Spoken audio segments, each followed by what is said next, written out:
Iraitsika ny rafaneva mitana ny firaisana.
Miarabantsika rehetra amin'ny anaran'ny Tompo ry havako nahatratra indray ty alahady 7 ny volana aprily taona 2022 ity, alahady faharoa manaraka ny Pasika izao diavintsika izao izay mbola ibanjinantsika hatrany anoizana ny fandiniana lohevitra hoe mampiorina ny mino ny fanavotan'ny Kristy.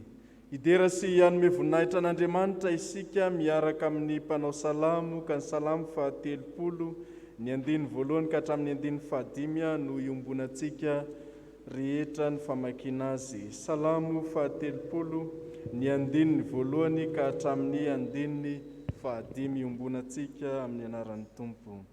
Anandratra anao aho Jehovah, fa nanintona niakatra ianao ka tsy nataonao faliany fahavaloko aho. Jehovah Andriamanitro, nitaraina taminao aho dia nahasitrana ianao. Jehovah, efa napakatra ny fanahiko avy tamin'ny fiainatsita ianao. Efa nampody ny aiko ianao mba tsy ho isan'izay midina any andavaka aho. Mankalazany Jehovah ry olona masina, ka miderany ianarany masina. Fa ny maso ihany ny fahatezerany, nefa mandritry ny andro iainana kosa ny fankasitrahany. Amin'ny hariva dia misy fitomanina tonga ivahiny alina, fa noho ny maraina kosa dia misy fihobiana. Amen.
Izany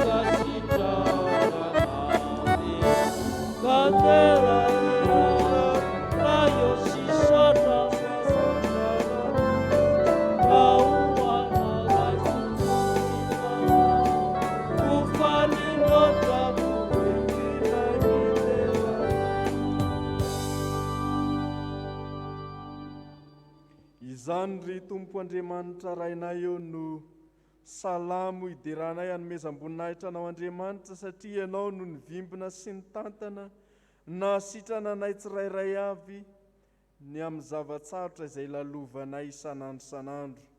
Ankehitriny izay dia velim-pisaorana anao, satria ianao no nanome anay ny fitahiana rehetra, fitahiam-panahy, fitahian-nofo ihany koa, ka ahafahanay miseho eto anatrenao amin'ny alalan'izao fanompom-pivavahana izao.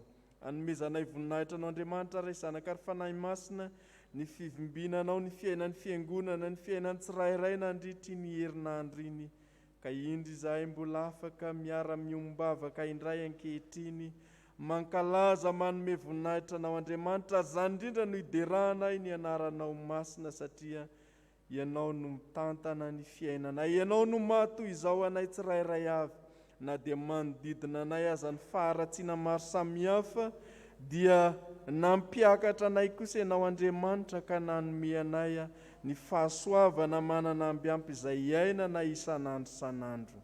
Iderahanay ianao Tompo ny fotoana izay mbola ahafahanay manokatra ny fiangonana toy izao ihany koa, ary ahafahan'ny tsirairay manatona anao Andriamanitra.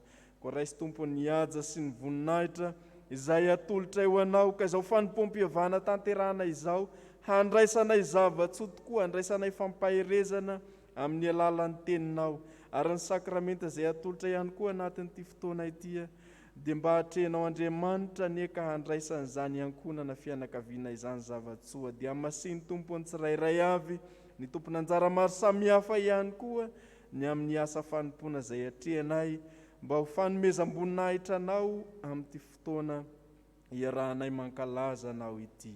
Iombonanay ilay vavaka nampianarin'i Jesosy Kristy Tompo anay manao hoe: rainay izay ny an-danitra, ho hamasinina ny anaranao, ho tonga ny fanjakanao, atao any ny sitraponao ety an-tany tahaka ny an-danitra, omeo anay anio ny hanina saza ho anay, ary mamela ny elokay tahaka namelana izay meloka taminay, ary aza mitondra anay amin'ny fakapanahy, manafanay amin'ny ratsy, anao ny fanjakana sy ny hery ary voninahitra mandrakizay.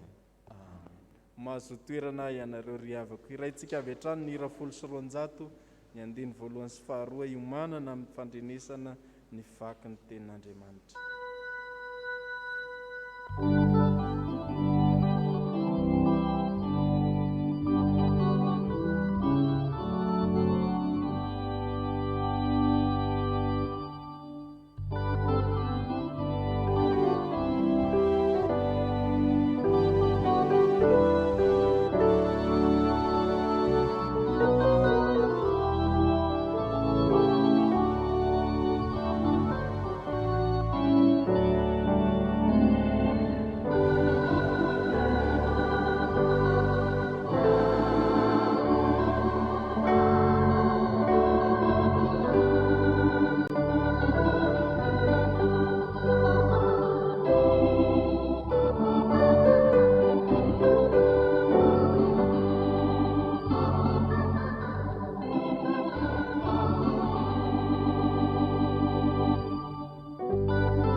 Amin'ny fotoana izay hamakina sy hanona ny teny avy amin'ny soratra masina tsika ry havana, ny hanomboana izany dia ny Isaia 9:7, ny andininy 1:10 hatramin'ny andininy 2:20. Isaia 9:7, ny andininy faharaiky ambe folo hatramin'ny andininy faharoa amby roapolo. Mivaky toy izao amin'ny anaran'i Jesosy. Noho ny tenako, eny noho ny tenako ihany no anaovako izany. Indrisy lotoina ny anarako, ary ny voninahitro tsy omeko ny hafa. Mianoa ary Jakoba sy ry Israely izay natsoko, tsy miova aho. Izao ny voalohany ary izao koa no farany. Eny ny tanako no nanorina ny fanambanin'ny tany, ary ny tanako ankavanana no namelatra ny lanitra. Raha atsoko ireo dia indray miseho avokoa. Mivoria anareo rehetra ka miaino. Iza moa amin'ireny mba efa nanambary izany? Ilay tiany Jehovah no aefa ny sitrapony amin'ny Babilôna, ary ny sandriny ho amin'ny Kaldiana. Izao dia izao ihany no miteny sady miantso azy, nitondra azy aho ka ambinina ny lalany. Manatona ahy ianareo ka miaino. Hatramin'ny taloha nefa tsy nitenenako tamin'ny mangingina, hatry ny fony vao nisinireo dia teo aho, ary ankehitriny Jehovah Tompo no naniraka azy sy ny fanahiny. Izao no lazain'i Jehovah mpanavitra anao, dia ny Iray Masin'i Israely. Izao Jehovah Andriamanitra no mampianatra anao ahita soa, sady mitarika anao amin'ny lalana tokony alehanao. Toy izay ane ianao mba niain'ny didiko, dia ho tonga tahaka ny ony ny fiadananao, ary ho tahaka ny onjan-dranomasina ny fahamarinanao, ary ho tahaka ny fasika ny taranakao, ary ny aloky ny kibonao ho tahaka ny sompasika. Ny anarany tsy ho tapaka na ho foana eo anatrehako. Mivoa hiala ny Babilôna, miazavy any amin'ny Kaldiana, toroyo amin'ny femafaly, ary ambarao ka elezo hatrany amin'ny farantany. Lazao hoe Jehovah efa nanavitra ny Jakoba mpanompony, ary tsy nangetaheta ireo tamin'ny tondrahany azy tany anefitra. Nampoiboika rano ho azy avy tamin'ny vatolampy izy, eny nampitresaka ny vatolampy izy ka dia nigororona ny rano. Tsy misy fiadanana ho an'ny ratsy fanahy, hoy Jehovah. Tohizana amin'ny epistily ho an'ny Hebreo. Hebreo toko 2, ny andininy 14 hatramin'ny andininy 20. Hebreo toko 2, ny andininy 14 hatramin'ny andininy 20. Amin'ny anaran'ny Tompo. Koa satria manana nofamandrany zaza, dia mba nandray izany koa izy, mba handringanany amin'ny fahafatesana ilay manana ny herin'ny fahafatesana, dia ny devoly, ary mba anafahany izay rehetra nandany ny fiainany rehetra tamin'ny fahandevozana no nitahotra ny fahafatesana. Fa hita marina fa tsy anjely no vonjeny, fa ny taranak'i Abrahama no vonjeny. Koa amin'izany dia miendrika mba hatao tahaka ny rahalahiny amin'ny zavatra rehetra izy, mba ho mpisorona be, mamindra fo sy mahatoky iny amin'Andriamanitra, mba hanaovany fanavotana no ny heloky ny olona. Fa satria nalaim-panahy ny tenany tamin'ny fahoriana entiny, dia mahavonjy izay alaim-panahy koa izy.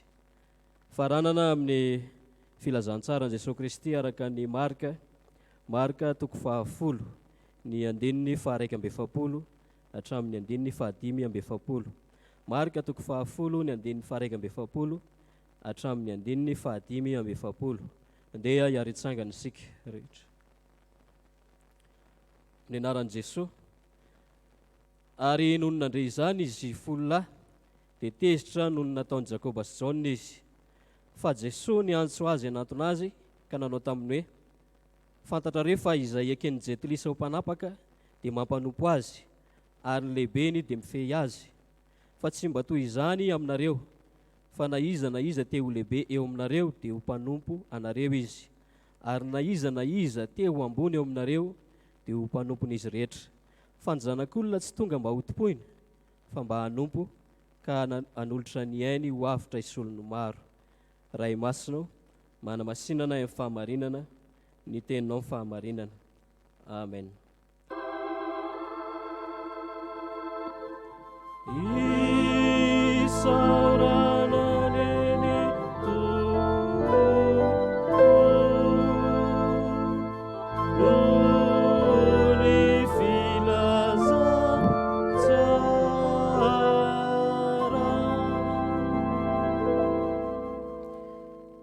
Andriamanitra rainay, misaotra anao zay ny amin'ny ity fotoana ity, izay fotoana hitenenanao aminay indray. Ny fanainao masina hitaridalana anay rehetra na ny mpanomponao izay nampitondrainao izany, na ny fiangonanao izay miomana ankehitriny andre izany teninao zany. Dia aoka ny fanainao masina irery ihany izay fanahy efa nomenao anay no ampiteny hiteny aminay ka handraisanay izany. Ny feo rehetra izay tsy avy aminao Andriamanitra dia ampangino amin'izao ora sy fotoana izao, ary izay rehetra eo am-pandrenesana izany dia omeo fifantohana mba haizanay mandray ny teny ka hitondra fiainana vaovao anay izany. Mitenena Jesosy araka ny fombanao fa miaino izay mpanomponao, amin'ny anaranao ihany koa nanaovanay ny vavaka. Amen. 10:917 sy 9:4.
Ampitombona mandrakariva aminareo ny fahasoavana sy ny fiadanana avy amin'Andriamanitra raintsika sy Jesosy Kristy Tompontsika.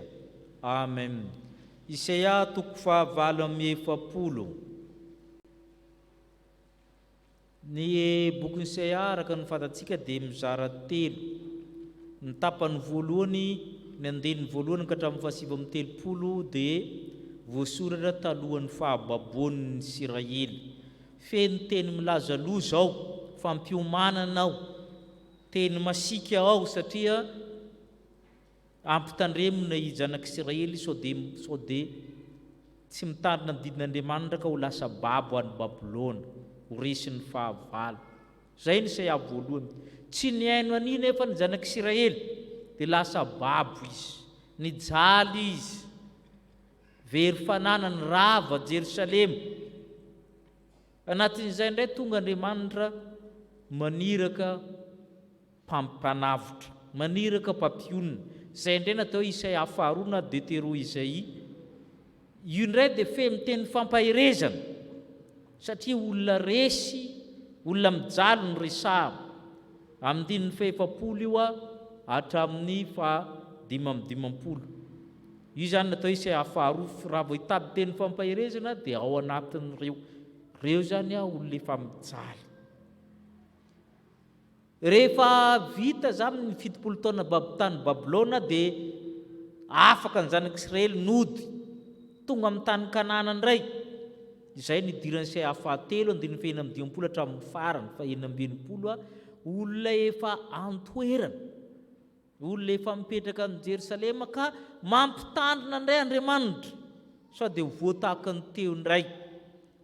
Sady mampiorina Andriamanitra, mampahery izy kanefa mampitandrina koa sao dia miverina teo ihany teo. Ka ny Isaia 9:40 zany dia anatin'ny natao Isaia 2. Olona mijaly, olona reraka, olona babo no iresahan'ny mpaminany. Zay mahatonga an'io feno teny fampahirezana.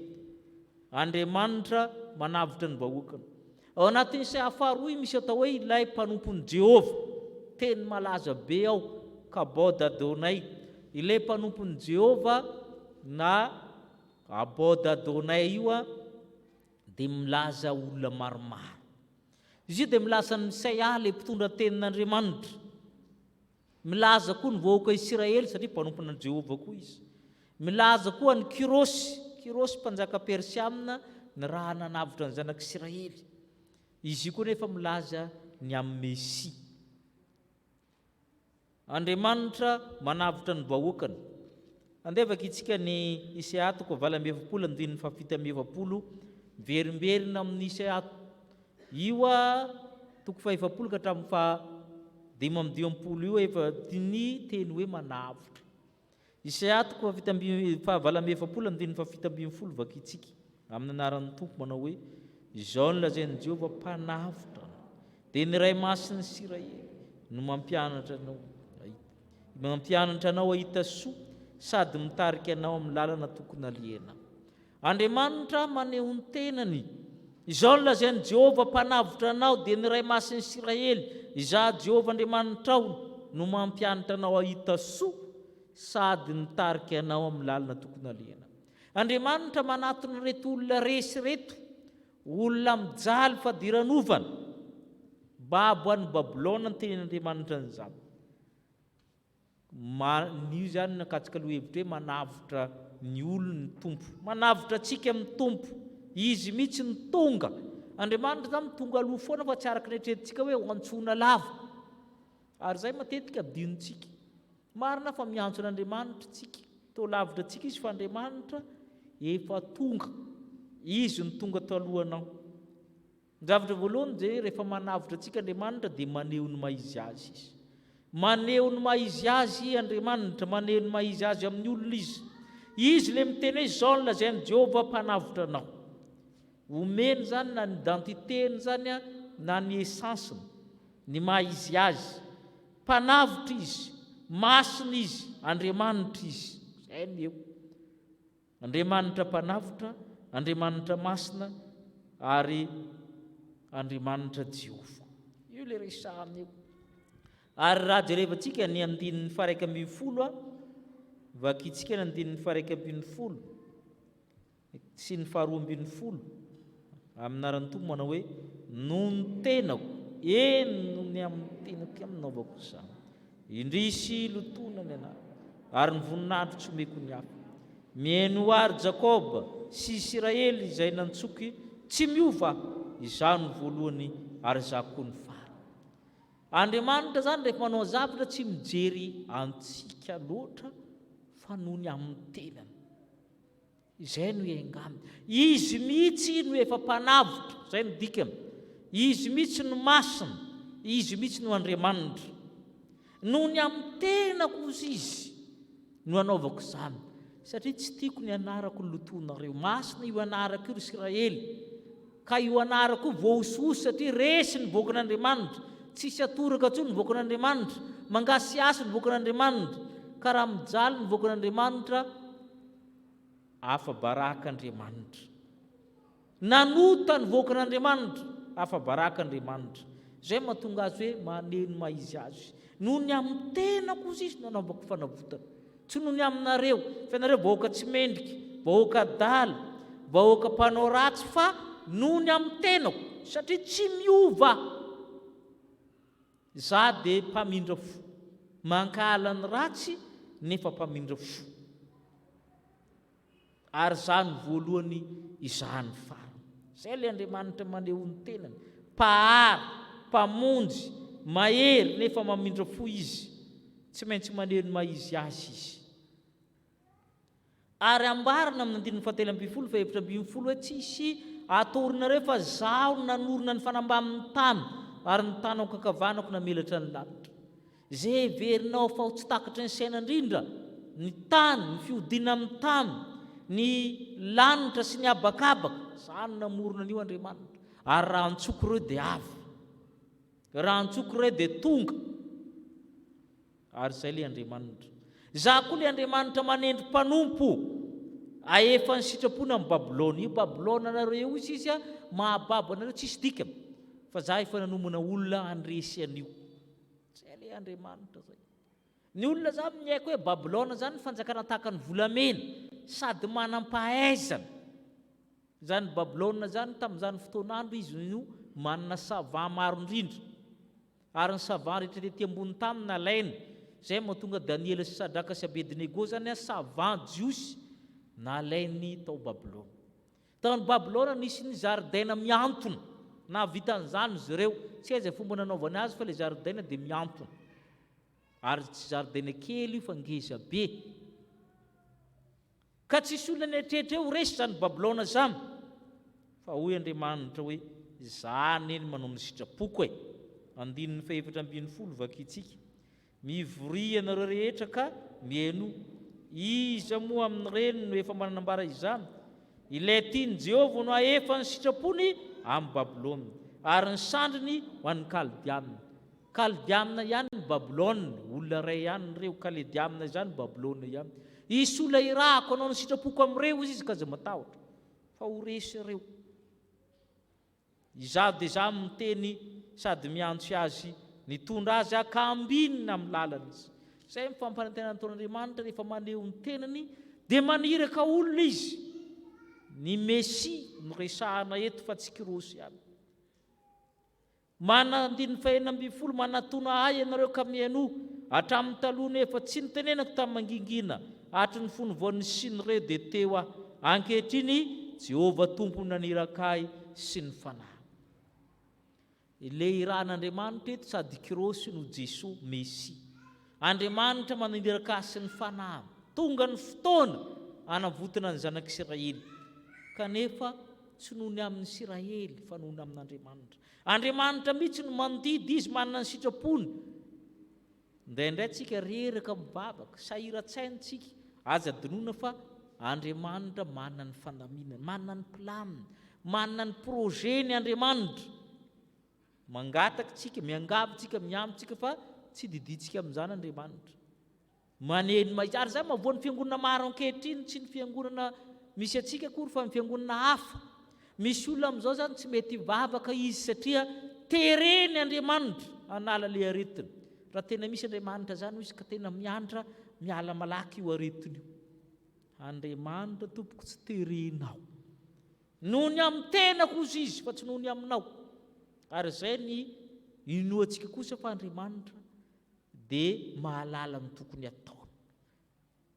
Ka na orintsika na malahelo na hiara-pahoriana, aza dinoina fa Andriamanitra mpanavotra. Zao no lazainy Jehovah mpanavotra anao, ny ray masin'ny Israely, dia izay Jehovah Andriamanitra ao. Andriamanitsika foana izy, na matsika na velona, na marary na salama. Efa nitenany zany izy hoe zany mpanavotra anao. Zany le masina, zany le Jehovah Andriamanitra ao. Ary izay ny tsy azon'ny mpianatra ao amin'ny marika 10. Marika 10, ny ry zalahy ny ady seza, Jaona sy Jakoba miteny hoe rehefa mifanjakanao Andriamanitra, ny anankiray mba hankavananao, ny anankiray ny hankavianao. Tezitra ny sasany tamin'ny mpianatra. Le tezitra zany mbola le tezitra reo zany matozy tezitra, mbo mieritreritra n'le seza ihany sa tsy mieritreritra? Mieritreritra koa izy rehetra zany tratran'io daholo. Izy rehetra ny tratrany. Ary izay le hoe manery ny sitrapon'Andriamanitra. Manery ny sitrapon'Andriamanitra. Manao kajikajy amin'ny fanjakan'ny lanitra. Andriamanitra dia manana ny maizy azy manokana. Tsy araka izay eritreretintsika. Ary izay mahatonga ny Jesosy miteny hoe tsy ohatran'izany ange-ty e. Ny aty izay lehibe ny manompo. Vakitsika ny 4:70 sy ny 5:70 amin'ny marika 10. 4:70 sy ny 5:70. Ary na iza ny teo ambony aminareo dia ho mpanomponareo rehetra. Fa ny zanak'olona tsy tonga mba ho tompona fa mba hanompo ka hanolotra ny ainy ho avitra ao. Tsy fanjakana ety an-tany no mamaika ho Jesosy, fa le Jesosy manompo, le Jesosy manavitra, le Jesosy manolotra ny ainy. Izay no maizy azy an'i Jesosy aloha eto. Ka Andriamanitra rehefa manavotra antsika dia maneno maizy azy. tsony amintsika fanona amin'Andriamanitra. Ary za midika ny vavaka ny ampianarin'ny tompo. Dia rentsika ny vavaka ny ampianarin'ny tompo Matthieu 5:9. Matthieu 5:9. Ny 7 sy ny 10. Fatatsika tsara io faharerezana an-danitra. Matthieu 5:7 sy ny 10. Jesosy mihitsy nanoro hoe ahoana ny fomba fivavaka. Nenetsika manao faharerezana an-danitra io fa tsy haintsika hoe modely mbavaka ne io e. Torolala ho amin'ny vavaka io. Matthieu 5:7 sy ny 10 vakitsika. Ko amin'izany mivavaha toy izao ianareo. Renezana an-danitra ho amasina ny anaranao, ho tonga ny fanjakanao, ataony ny sitraponao etỳ an-tany tahaka ny anan-dala. Mivavaha toy izao misy dikany. Rehefa mivavaka ny an'Andriamanitra no mandelo, ny maizy azy n'Andriamanitra aloha mandelo, izy moa Andriamanitra. Matetika mahay amin'izay mahazo atsika dia maika hangataka, maika ifona, maika andoatra ny mahazo atsika amin'ny tompo. Andriamanitra aloha izy. Andriamanitra io ray ho Jesosy. Aiza izy? Any an-danitra. Milaza ny heriny zany. Masina ny anaran'izy io fa tsy tontonona fahatany. Ary ny tsy maintsy nisy fanjakany sy ny sitrapony tanteraka, izay ianao vao mahazo valimbavaka. Raha tsy mifanaraka amin'ny fanjakan'Andriamanitra sy ny sitrapony vavaka ataonao, tsy mahazo valiny. Izay ny dikan'izay. Izay no mahatonga ny naizana an-danitra mizara ho lehibe ny vavaka 3 voalohany dia momba n'Andriamanitra. Raha an-danitra ho masina ny anaranao, ho tonga ny fanjakanao, ataony ny sitraponao. Izay vao ny 3 sisa momba ny olombelona, izay vao mangataka meo anay ny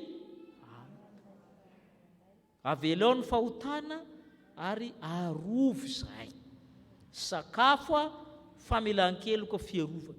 Ireo nefa tsy azo raha tsy fantatrao aloha izy Andriamanitra. Raha tsy fantatrao ny sitrapon'Andriamanitra sy ny fanjakana, ka tsy afaka manerin'Andriamanitra ianao, fa izy manana ny sitrapony, izy manana ny fanjakana. Andriamanitra rehefa manavotra antsika dia maneho ny maizy azy amintsika olona. Fa ny faharoa dia izao. Andriamanitra manavotra antsika dia maneho ny fahatsarany amin'ny olona, maneho ny fahatsarany amintsika. Raintsika indray ny Isaia 7 teo, ny 7:7. Isaia 7:7. Ahoana hozy izy? Izao no lazain'i Jehovah mpanavotra anao, dia ny ray masin'i Israely, zaho Jehovah Andriamanitrao maninona mitohiny? No mampianatra anao ahita soa, sady mitarika anao amin'ny lalana tokony alehana. Andriamanitra mampianatra, mitarika, manoro lalana tsara. Izay ilay Andriamanitra. Rehefa maneno maizy azy dia izay. Izy mitarika, izy manoro. Ary izay mahatonga azy amin'ny 8:20 vakitsika. Toy izany ane ianao mba niainony dito, dia ho tonga tahaka amin'io ny fiadanana, ary tahaka ny ranomasina ny fahamarana. Ianao na Israely tsy nentina toro lalany, tsy nentina ampianariny, tahaka izay ianao mba niainy ny didiko, niainy ny feoko. Andriamanitra miteny mandrakariva amin'ny Israely hoe Shema Israely, izany hoe mihaino Israely. Ianao tsy niaino ozy izy, izay mahatonga anao tsy miadana. Zay raha niaino anao tahaka ny ono ny fiadananao, ono zany tsy hay tohaina, mahazo daholo ny rehetra. Ary ny fahamarinao tahaka ny onjin-dranomasina. Io fahamarinana io any tsy fisina io dia anisan'ny mampijaly ny olona. Fahamarinana mitongilana, fahamarinana tsy mahatratra ny olona rehetra. Fa raha ianao ozy izy tariko lalana ampianariko, fahamarinanao tahaka ny onjin-dranomasina. Manoana moa onjin-dranomasina? Mitopatopa dia mahazo daholo ny rehetra, mahatratra ny sisin-dranomasina rehetra. Izay natao hoe fahamarin'Andriamanitra. Tsy misy tsy voasarona ao ambany ranomasina ry havana dia fa tsika fa misy tenibohitra, misy lemaka, misy lavaka. Fa io zany saromany ranomasina daholo izy rehetra, tsisy avo sy ivo. Izay nge mahatonga ny manam-pahaizana amin'ny altitude-ny ranomasina dia niveau 0, izany hoe mitovy daholo. Fa ny fahamarina aty ambonin'ny tany misy mahazo, misy tsy mahazo, misy latsaka andavaka. Zay ny tian'Andriamanitra, ny fahamarin'Andriamanitra zany tahaka ny ranomasina. Nizaniza teo lehibe sy avo ao ambony ao voasarona foana izy, na misy lavaka ao voasarona foana izy. Zay zany ny olona ampianarin'Andriamanitra, manana fiadana, manana fahamarinana. Ka ninona ny zavatra miseho na manonja, ninona ny zavatra miseho na mandeha mafy mitosaka ny ony, manana fiadanana izy, manana fahamarinana izy. Ary ny taranany izy tahaka ny fasika, ny anarany tsy ho tapaka. Ary izay napetraka-Andriamanitra amintsika, manana taranaka vamina ny olona manaiky ampianarin'Andriamanitra. Anehoan'Andriamanitra ny fahatsarana ka tahaka ny fasika ny taranany. Izay mitany nadidin'Andriamanitra dia ahita ny fahatsaran'Andriamanitra, ny taranany mantolo ka ho voata. Izay mantonga ny Israely asaina miala ao Babilôna fa tonga ny mpanavotra. Ny 2:20 hatramin'ny 2:20 vakitsika. Mivoa hiaran'ny Babilôna, miezavy any Kaldiama, torio amin'ny fe mafana, ka ambarao ka elezo hatramin'ny farany tany. Lazao hoe Jehovah efa navitra ny Jakoba mpanompony, ary tsy nangetaheta ireo tamin'ny tondrany azy tanantanan'efitra. Mampiboboka rano azy avy amin'ny vatolampy izy, eny mampitresika amin'ny vatolampy izy, ka dia nitongororona amin'ny rano. Ampatsahivin'Andriamanitra ny fialana tany Egipta. Ny Egipta dia tanona andevozana, andevo tany Egipta ny zanak'Israely. Tamin'ny tondrany ianao tsy nangetaheta, na dia tamin'ny efitra aza. Niboboka ny rano tamin'ny vatolampy, nitresika ny vatolampy ka namoaka rano tany efitra, nefa namoaka rano ny vatolampy. Tahaka izany koa ianao ankehitriny. Mitovy amin'ny fahababoana Babilôna ny mahazo ny firenena, fiangonana amin'izao aretina izao. Nefa Andriamanitra miteny hoe tsy angetaheta ianao. Tebitebitsika inona no hanina raha-pitso? Ahoana ny mivoaka maty, tsy mivoaka maty ozy ny sasany? Hoy izy ny tompo hoe tsy angetaheta ireo, boboka vatolampy. Iza moa le vatolampy tsika amin'ny andro ankehitriny moa? Jesosy, vato feiso. I Jesosy le vatolampy nikapohan'ny Mosesy ka namoaka ny rano mahavily, zaho ny rano maina. Nokapohana noho ny fahotantsika, ny lefona ny fahadisoantsika izy, ka namoaka fanavotana ho antsika. Ka miala amin'ny fahababoana tahaka ny Israely isika, miala amin'ny fahandevona, ary izany no teo vaovao mahafaly. Nitoro ny vaovao mahafaly amin'izay saina. Ambarao amin'ny olona ny fiainana ao amin'ny Kristy. Tsy ety amin'ny fiainana, ambarao amin'ny marary, ambarao amin'izay miala aina, fa eo amin'ny tompo izy. Ambarao amin'izay namony havana, fa tsy ety amin'ny fiainana. Ao amin'Andriamanitra izany fiainana izany. Ao amin'Andriamanitra misy fahatsarana rehetra. Ka na dia mandalo aloha saliko ny fahafatesana ary tsika tsy hatahotra ny loza isika. Ny tsara fanahy no ahita ny fahatsaran'Andriamanitra. Ary izany no ambaran'ny mpanao ny mpanoritra ny Hebreo. Hebreo 4:4.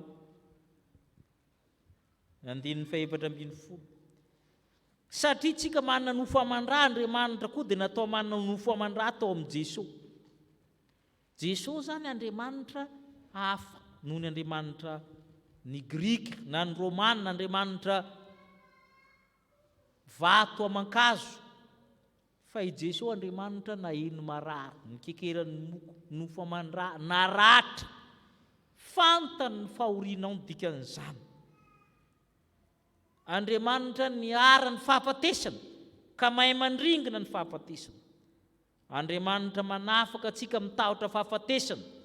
Vaky itsika ny Hebreo 4:7-20 hatramin'ny 5:20. 4:7-20 sy ny 5:20.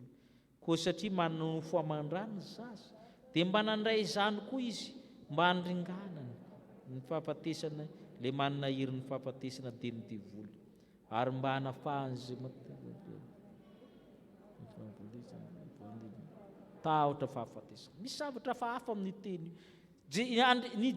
Jesosy zany miteny hoe no manana nofo aman-drano ny zaza. Nandray nofo aman-drà koa Jesosy mba handringanana amin'ny fahafatesana le manana herin'ny fahafatesana. Inona ny dikan'izany? Devoly manko manana ny herin'ny fahafatesana amin'ny fahotantsika. Alefa amin'ny fahafatesana koa izy satria izy ny tompon'ny fahafatesana. Zay ny dikan'izay. I Jesosy manana fanafody ny fahafatesana, zany ny dikan'izany. Fa i Satana manana ny poiziny ny fahafatesana.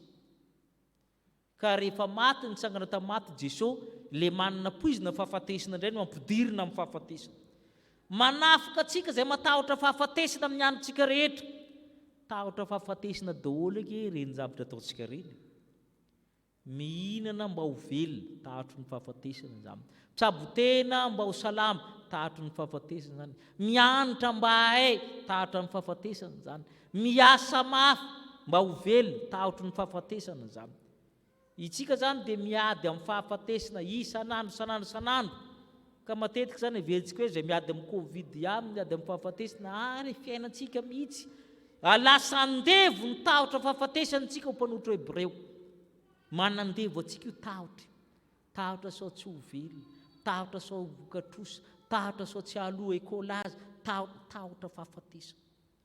Izay mahatonga ny Kristy raha lahtsika ho izy mpisorona be. Na lay mpanahy koa izy, na lay mpanahy koa Jesosy, nona koa izy, nangetaheta koa izy, tsy nanan-kitafy koa izy, voakapoka koa izy, ka mahay mamonjy atsika izay hiara zany fahoriana izany. Nitomany koa Jesosy nalohany ny fahafatesana, na ny amin'ny tena na tamin'ny Lazarosy. Hainy zany, ary izay ny atokitsika azy, fa Andriamanitra tena mpanao ny tsara izy. Kanefa mampitandrina le mpaminany Isaia. Isaia 2:20, ndininy farany navahamy tsara izy io. Andininy 2:20 ahoana izy? Tsy misy fiadanana ho an'ny ratsy fanahy. Andriamanitra zany maneno maizy azy, manavitra ny mpanompo. Izy mpanavitra anao, izy ny masina, izy ny Jehovahandriamanitra. Isika ny sirahely vaovao zay avotan'Andriamanitra. Isika naneho ny fahatsarany isanandro, miaro anao izy, mitandrina amin'ny tongotra ao izy, fa meteza kosa ianao mba ho tsara fanahy tahaka azy. Tsy misy fiadarana ho an'ny ratsy fanahy. Meteza ianao mba ho tsara fanahy tahaka azy, dia ahita ny fahatsaran'Andriamanitra ianao. Aza matahotra isika fa Andriamanitra ny mpanavitra antsika, izy le masina ny miaraka amintsika, maneno maizy azy, noho ny amin'ny tena kosa izy, dia hamonjy ianao tsy miova, ary izy maneno fahatsarana, mampianatra anao ahita soa, ary mitarika anao amin'ny lalana tokony alehanao. Ho an'Andriamanitra irery ny voninahitra. Amen.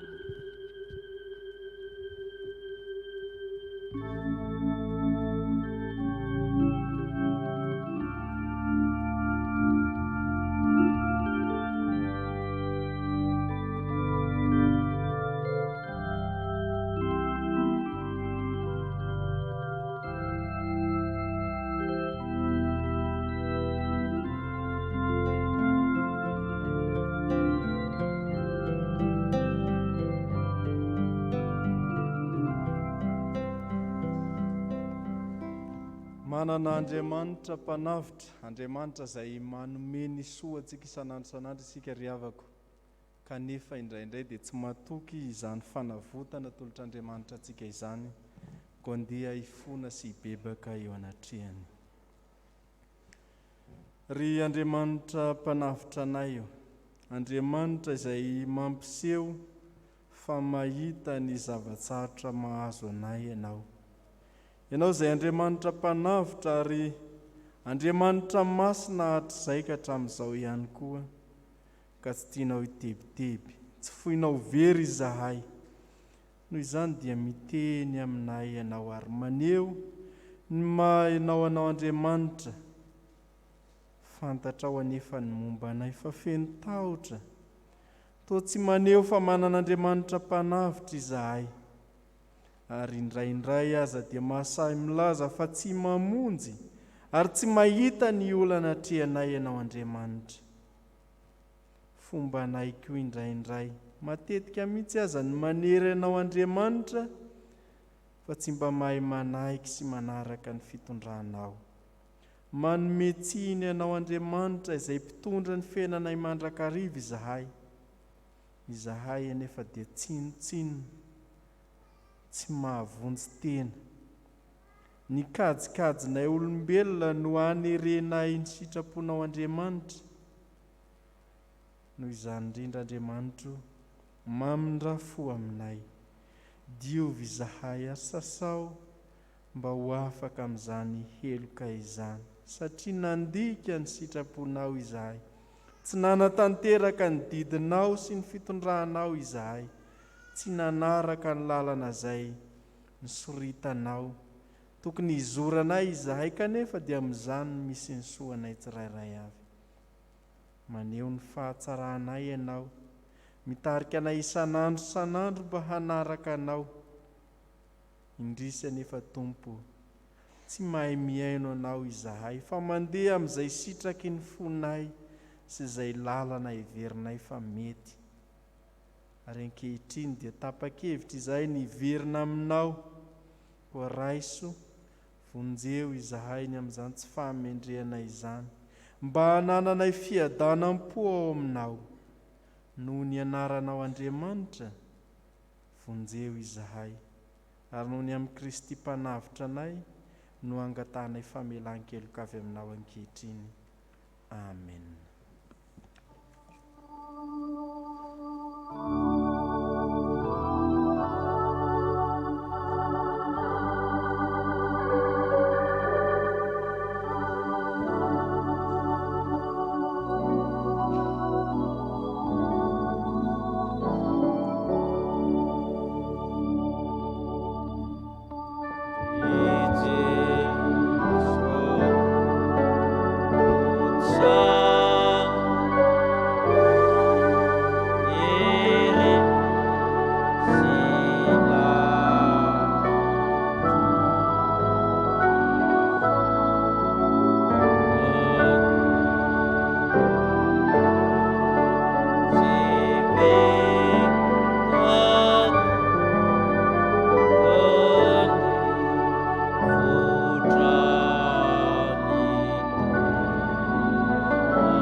Antsika zay mibebaka marina tokoa nitsangana indray ny teny soamafaly fa navitra antsika ny Tompo ka mela ny helotsika.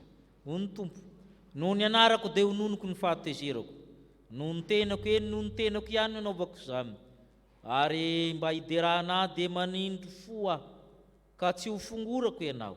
Indro dioviko ianao tahaka ny famotsiana volamena, satria efa nizatoetranao aho tamin'ny fahoriana, efa nanavitra anao anana dionao tahaka ny volamena. Ka ampionono ny oloko Jehovah mitorito eny soamafaly, lazao amin'ny fa vitany adiny ary voavela ny elony. Noho izany havana, amin'ny naran'i Kristy nilazana fa voavela sy voafavako ny fahotanareo, noho ny amin'ny naran'i Kristy Tompo, samia mideran'ny Tompo ianareo. Sambatra ny olona zay voavela amin'ny elony, sy voasarona ny fahotana. Sambatra ny olona zay tsy sain'i Jehovah eloka ary tsy misy fitaka ny fanahiny. Amen.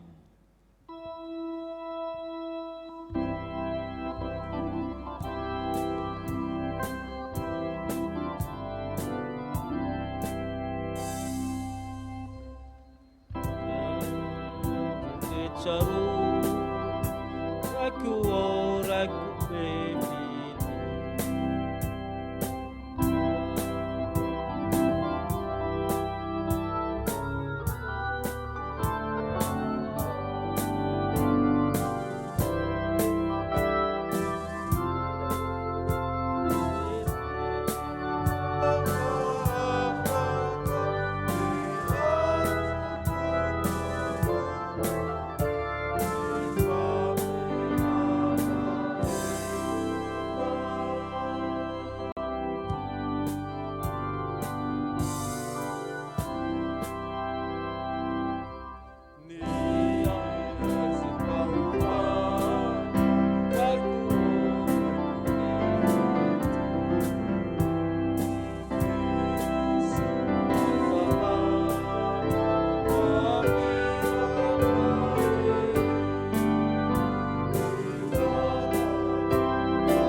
iombona amin'ny vavaka fangatahana isika rehetra. Andriamanitra rainay tsara indrindra misaotra anao zay noho ny fitiavanao. Feno fiderananao ny tenanay tsirairay avy. Na dia betsaka aza ny fahoriana miatra amin'ny zanak'olombelona ankehitriny, dia mbola fifaliana ny tsapanay tamin'ity ora sy fotoana ity satria tsy mitsahatra miteny aminay ianao. Na dia saika ratsy mandrakariva aza ny voavoaren'ny sofinay teo amin'ny androm-piainanay, dia fotoana kosa zao hanehoanao ny filazantsaranao. Misaotra ry Tompo Andriamanitra fa Andriamanitra tianay ary te hampahery anay ianao, ka niteny taminay indray fa Andriamanitra maneho ny tenanao aminay ianao. Andriamanitra manantona anay ihany koa amin'ny fotoana rehetra. Andriamanitra maneho ny fahatsaranao aminay ianao ka mampianatra anay ahita ny soa dia ianao Andriamanitra lay tsara sady mpanao tsara. Noho izany ry Tompo Andriamanitra dia mivavaka izay ho an'ny fiangonanao, dia izao fitaizam-panahy protestanta izay nametrahana ianao izao, nametrahanao anay izao. Ianao Jesosy Kristy Tomponay no lohan'ny fiangonana. Andriamanitra velona ianao ary velona ihany koa ny fiangonanao, koa matoky izay fa na inona sehatra misy ny fiangonanao ankehitriny, dia ianao no mbola mampijoro anay. Ankinonay fenao ampelantananao araka izany ny asan'ny fiangonanao, mba tanteraka hatrany ny sitraponao tianao iainanay tsirairay avy, tianao iainan'ny fiarahamonina sy ny firenena izay nametrahanao anay ho mpaminaninao Andriamanitra.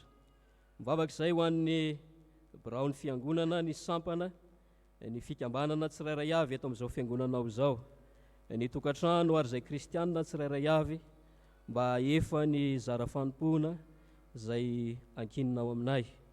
Misaotra anao zay ny amin'ny valim-bavaka izay raisin'ny fiangonana, betsaka ny mpanomponao izay tao anatin'ny tsy fahasalamana tratra ny valana retina, nefa mivoaka amin'ny fitahinao ankehitriny mahatsapa ny heristanjaka ny fiasanao Andriamanitra. Ary zany ihany koa ny mbola ametrahanay eo ampelantananao ireo izay mbola ao anatin'ny tsy fahasalamana, ianao Andriamanitra no hitarika azy reny amin'ny lalana sitrakao, anome fahasalamana azy rehetra raha sitrakao izany. Mivavaka ihany koa zay ho an'ny ho an'ny zanaky ny fiangonanao, na izay rehetra izay tonga eto, na ireo izay mijanona ny tokantrano, na izay eto an-tanindrazana, na ireo zanaky ny fiangonanao izay any ampitan-dranomasina. Tario amin'ny lalana ankasitrahanao izay rehetra, arovy ihany koa manoloana ny ratsy rehetra. Andriamanitra rainay amin'ny alalan'i Jesosy Kristy Tomponay ianao, no ny teninao dia resy lahatra izay fa manana ny sitraponao ho an'izao firenena malalanay izao ihany koa ianao, ko tanterao aminay izany mba ahitanay ny soa, ahitanay ny tsara, ka aizanay mitodika aminao Andriamanitra, ka tsy ny fahasalamana ihany no andrandranay anantenanay ianao, fa ny miara-miaina aminao Andriamanitra mihitsy, satria ianao no valim-pity lehibe indrindra ho anay tsirairay avy. Amin'izao fotoana mampahory ny firenena izao, dia miasa ianao amin'ny tompon'andraikitra rehetra, miasa ihany koa amin'ny sehatra rehetra, mba hombany herinao ny ezaka ataonay. Izay vahoaka malagasy rehetra kosa dia omeny fahendrena avy aminao hatrany, aizanay manaraka ny fandaminana ny fepetra rehetra izay takina sy ankinina aminay. Mivavaka izahay ho an'ny ity herinandro vaovao izay fitiavinay ity, mba ho ny filazantsaranao izay niraisinay teto amin'izao fiangonanao izao no fiainanay. Ianao ihany koa no hampianatra anay hitasoa hiaro anay manoloana ny aretina, manoloana ny fahotana ihany koa. Koa ankininay feno ampelantananao ankehitriny ireo namanay izay notarianao amin'ny sakramentan'ny batisa. Ianao Andriamanitra hatanteraka ny sitraponao na ho an'ny zaza na ho an'ireo ray aman-dreny.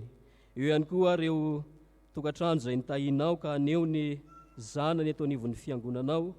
Ianao Andriamanitra hiasa amin'izany tokantrano izany. Izay rehetra mahasoanay ry Tompo Andriamanitra dia ankininay sy angatahanay aminao. Ny vavaka rehetra dia valio araka ny sitraponao fa tsy ny sitraponay. Mianaran'i Jesosy no anaovanay izany. Amen. Izay rehetra voavela heloka ry havana dia samy mijoro vavolombelon'ny finoany ka ny fanekem-pinoana laharana 7 no iombonantsika rehetra amin'ny teany eo te. Mino an'Andriamanitra tsy toa aho izay mpanao ny lanitra sy ny tany. Andriamanitra dia fifanahy, Andriamanitra dia fitiavana, Andriamanitra dia manjakatra amin'ny taloha indrindra ka ho mandrakizay. Andriamanitra dia mampiseho ny fitiavany antsika, fa fony mbola mpanota isika dia maty hamonjy antsika Kristy. Mino an' Jesosy Kristy zanan'ilay tokana tompontsika aho, tonga izy hitady sy hamonjy ny very, izy lalana sy fahamarinana ary fiainana, izy dia tsy miova ho maly sy anio ary mandrakizay. Mino fanahy masina aho, izy manambara ny fanahintsika fa zanak'Andriamanitra isika. Fanahy iray ihany no navambatisantsika rehetra ho tena iray. Ny fandresena izay mandresy izao tontolo izao dia ny finoantsika. Tompo, ampitombony finoanay. Amen. Manasantsika rehetra azo toerana ry havana. Misy re fianakaviana nandray ny fitahin'Andriamanitra, oraintsika ny ravala amin'ny 770 andinin'ny voalohany. Zazakely Mitterrand Irsa Mayana, tolotry ny ray aman-dreniny Mika Mitterrand sy herinantenena Françoise Stanela mba ho isan'ny fiangonana ary andray ny fiarabana sy ny sodrana avy amin'ny fiangonana. Vala amin'ny 770 andinin'ny voalohany ry Jesosy sakaizany zaza.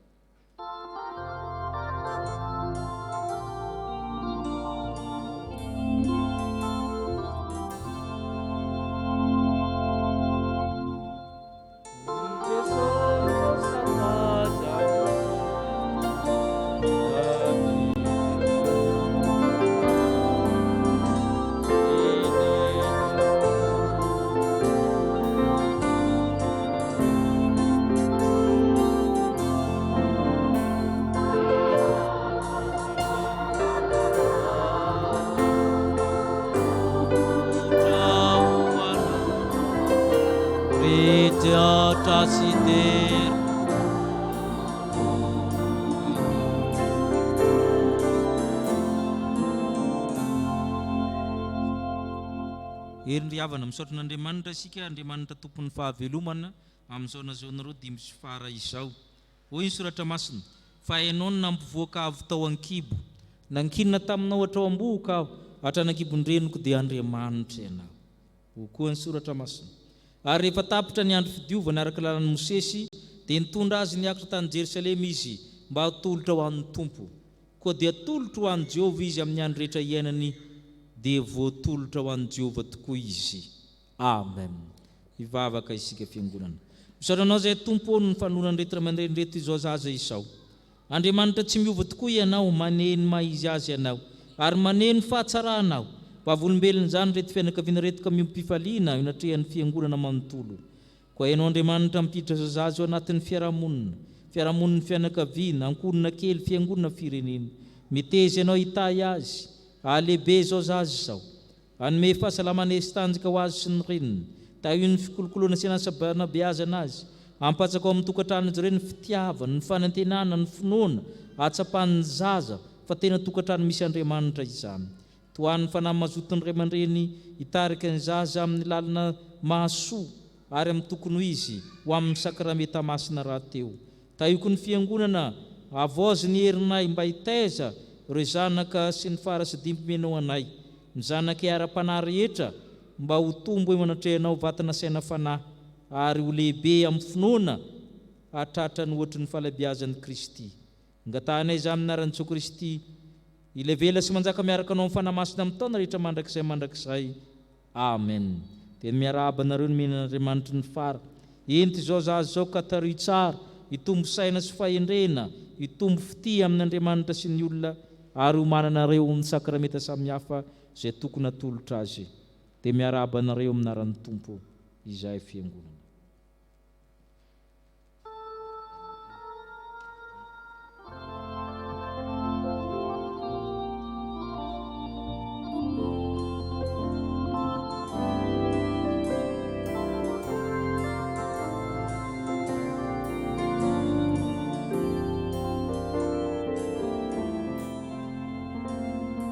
Fahasoavana na fahasoavana ho antsika satria misy ny sakramentan'ny batisa atolotra ho an'ny zanantsika.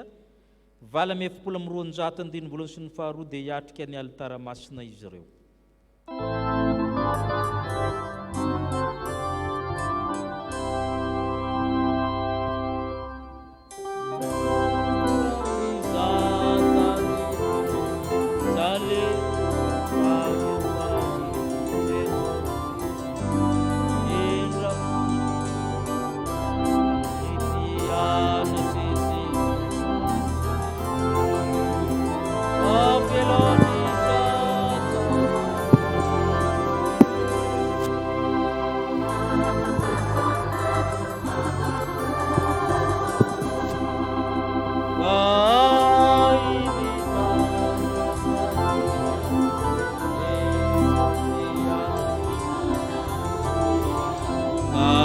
Zamanda paramana tunayisi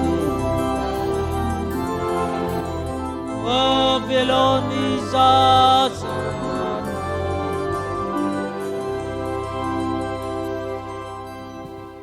ampifaliana raisitsika reto avatsika reto manolotra ny zanany amin'ny sakramentan'ny batisa.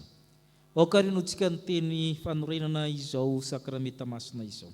Ony Tompo, efa nomenay ny fahefana rehetra nandanitra sy ety an-tany, koa mandehana ianareo. Dia atao mpianatra amin'ny firenena rehetra, manao batisa azy ho amin'ny aran'ny Ray sy ny Zanaka ary ny fanahy masina, sady mampianatra azy tandrina izay rehetra nandiko anareo. Ary iny izao mombanareo mandrakariva, ambara-pahatonga ny fahataperan'izao tontolo izao. Ary oroko ny fanekeko amiko saminao, mba mitaranaka mandimby anao, mba ho fanekena mandrakizay, mbo Andriamanitra sy taranako mandimby anao, ary ianao kosa dia ho zanako. Fa ianareo rehetra dia zanak'Andriamanitra amin'ny finoanan'i Kristy Jesoa. No zana ary ray aman-dreny sy ny mpiantoka, misy fanekena ilain'Andriamanitra aminareo. Hovalianareo araka ny sitrako ny fonareo. Moa manolotra marina ty zazy ty ho Andriamanitra raintsika va ianareo.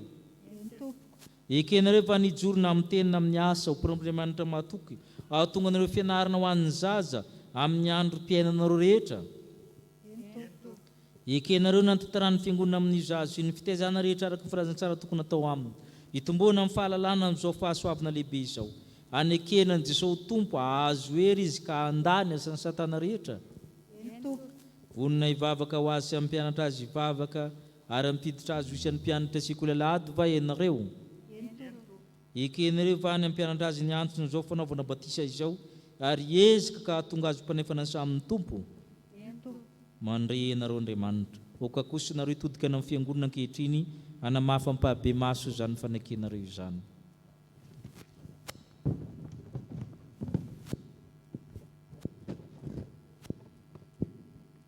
Manolotra ny zanaka an'Andriamanitra raintsika izahay, ekenay nijorona amin'ny teny na amin'ny asa, ho mpanompon'Andriamanitra mahatoky, mba hahatonga anay fianarana zanakay amin'ny andro mpiainanay rehetra. Ekenay nanantarany fiangonana ny zanakay, ny fitaizana rehetra araka ny filazantsara tony atao aminy, mba hitombony amin'ny fahalalana izao fahasoavana lehibe raisinay amin'Andriamanitra izao, sy hanekenay an'i Jesosy Tompo mba hahazohery andavana ny asan'ny Satana rehetra. Vonona hivavaka ho azy sy hampianatra azy vavaka, hampiditra azy mpianatra sekoly alahady izahay.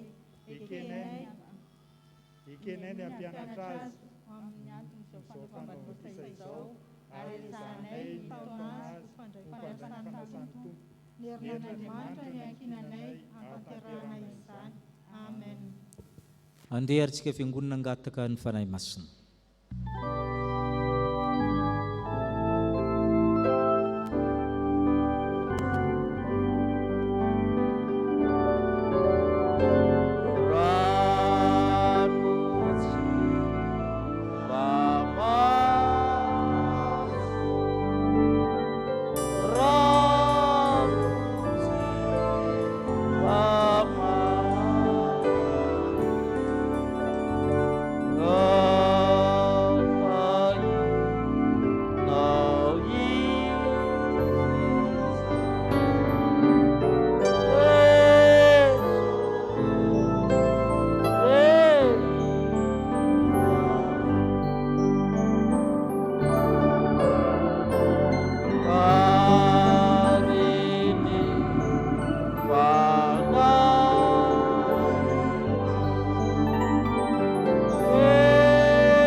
Ry Andriamanitra raitsy toa tia dia tianay tokoa ianao, ary ny fitiavanao dia miloa mandrakariva ny fitiavanay ianao. Tsaroanay izao ny didin' Jesosy Kristy tomponay, ary ny teny fampanantenana izay nomeny tamin'ny nanorenany sakramenta amin'ny batisa. Koa mitalao aminao izahay raha io, manatria anay, ary aoka ny fanahinao masina hanomery ny asa tanterahanay eto ampanaovana izao batisa izao. Fa rano mamelombelona ny zavaboary ity ary manasa ny loton'ny nofo rehetra, ka mba ho famantarana ny fanadiovana anay amin'ny fiainana vaovao amin'ny Kristiany izao. Ity zaza izay atao batisa ity ny mba ho voaray mandrakizay amin'ny fanekenao. Ampitafio ny zanakao izy ary ampiray sendrika aminy noho ny asa ny fanahinao masina izay mitarika azy sanandro sanandro amin'ny voninahitra ao. Faly misaotra anao ihany koa izahay satria tanteraka ny fanindriny ray aman-dreny miombinaina amin'i Jesosy Kristy Tompo ny zanany ankehitriny ary isan'ny voaka ny fanjakanao Andriamanitra. Koa ny angatanay fiangonana dia nitehirizanao ity zaza ity eo ambany fahasoavanao, ka mba hampahatra azy amin'ny finoananao, amin'ny fivavahana ihany koa. Ampio ny ray aman-dreny amin'ny ezaka rehetra ary ny mpiantoka ihany koa mba azony manatanteraka ny fanekena izay nitonony teto anatrehanao. Mba ny fahasoavanao anie ny ezaka rehetra ataon'ny fianakaviana, ny ray aman-dreny ary ny fiangonana ihany koa amin'ny fitezana izao zaza izao. Noho ny anaranao Jesosy Kristy Tompo no naovana izany vavaka izany. Amen. Petraka ny fiangonana. Raha Samson fitahinana sanatra Mikaela. Izaho manao batisanao amin'ny anaran'ny Ray sy ny Zanaka ary ny fanahy masina. Amen.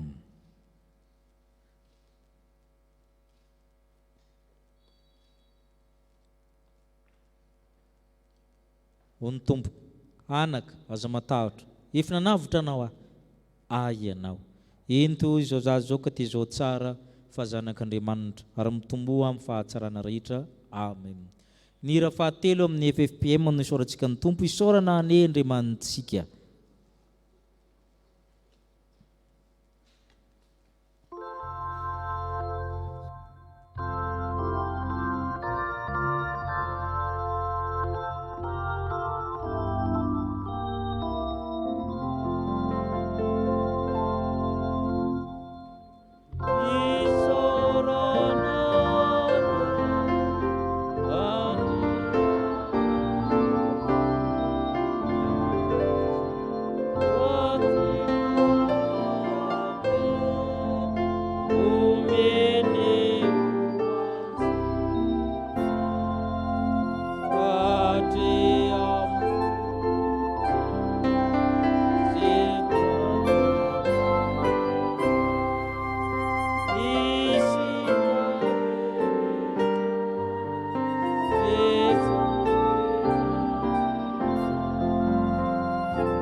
neseseza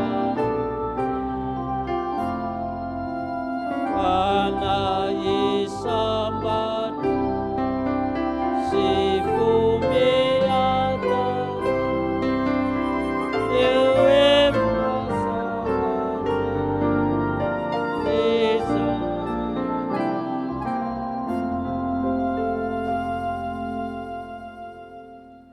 Misaotra ny tompontsika ry havana ny fahatanterahany fanompoam-pivavahana teto ny tapany voalohany. Ny toy ny fanompoam-pivavahana dia miaino hatramin'ny hita lavitra na ny vaovao avy amin'ny fanjakana isika. Raha tsy miova zany dia ny fepetra dia misy fanompoam-pivavahana hatrany ety amintsika. Misy ny marainam-baovao, ny talata sy ny zoma, ny larobia hariva fotoam-pifoazana manaraka ny fepetrany fahamena ara-pahasalamana daholo izany. Azo adino mitondram-bavaka afaka mangataka ny numéron'ny mpitandrina amin'ireo déconnareo nareo na maka ao amin'ny birao ao amin'ny fampitonanam-bavaka isan'andro amin'ny 8 ka hatramin'ny 7 ny alina ny hariva, ny maraina amin'ny 5 ka hatramin'ny 9 ny rojom-bavakantsika. Ny fanokanana déconne dia kasaina tao amin'ny faharoa ny volana May lahady voalohany raha sitrapon'Andriamanitra. Misy koa ny sakramentany batisa amin'izany. Ho antsika izay te hanoana ny paster Zakaria zany dia efa ao ny vinavinam-pandaniana zany na amin'ny famoahana mpitandrina na amin'ny soutenance de mémoire na ny fanohanana mpahibe maso lahatsoratra famaranana. Afaka maka ao zany devis zany afaka mifandray aminy koa na maka numéron'ny telefônina efa fanaontsika isan-taona moa zany fanohanana ny mpitandrina mizadra raha ho amin'ny famoahana azy zany. Dia entina mbavaka koa izy amin'izany amin'ny faran'ny volana jolay zany ny famoahana azy ireo raha sitrapon'ny tompo zany. Dia fampitona-mbavaka hatrany tsika amin'ny zavatra rehetra. Dia ao ambony ny sekretariat raha misy zavatra tiantsika amin'ny taniny dia mitohy mahazatra ihany ny fiainam-piangonana fa manentina antsika hatrany hanaja ny fepetra ny amin'ny fitandrovana ny fahasalamany tsirairay sy ny daholobe. Irosy amin'ny fanamboarana ny fanoratena amin'ny alalan'ny rakitra isika ny hira fa 700 no raintsika dia ny déconne nangatahana andamina ny amin'izany rehetra izany.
marina izao fotoana izao sy andray ny sodrano sika tompo malalo ny andininy voalohany sy ny faharoa mialohan'ny sodrano ny andininy fahatelo aorian'ny sodrano.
Tanteran'Andriamanitra aminao zao tsodrano izao, ary Andriamanitra ny fiadahana izay mitondra ny Jesosy Kristy tompontsika mpiandro lehibe ala amin'ny maty, izy ilay mitondra ny ranon'ny fanekena mandrakizay, izy hatanteraka anao amin'ny tsara rehetra, hampianatra anao ny amin'ny soa, hitarika ny lalanao amin'ny tsara, ka ho tahinao raha miditra, ho tahinao raha mivoaka, ho tahinao raha mandeha, ho tahinao raha mitoetra, ka ny fiadan'Andriamanitra mihoatra ny farany rehetra hiaro ny fonareo sy ny hevitrareo amin'ny fahalalанareo sy ny fitiavanareo ao amin'ny Kristy Jesosy ilay tsy miova ho maly sy anio ary mandrakizay. Amen.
Petraka hivavaka mangina isika. Zao ny lazain'i Jehovah mpanavotra anao, dia ny ray masiny Israely, izaho Jehovah Andriamanitrao, no mampianatra anao hita soa, sady mitarika anao amin'ny lalana tokony alehanao. Ho an'Andriamanitra reniny voninahitra, amin'ny anaran'ny Ray sy ny Zanaka ary ny Fanahy Masina. Amen. Dia mandehana amin'ny fifalian'ny tomponareo.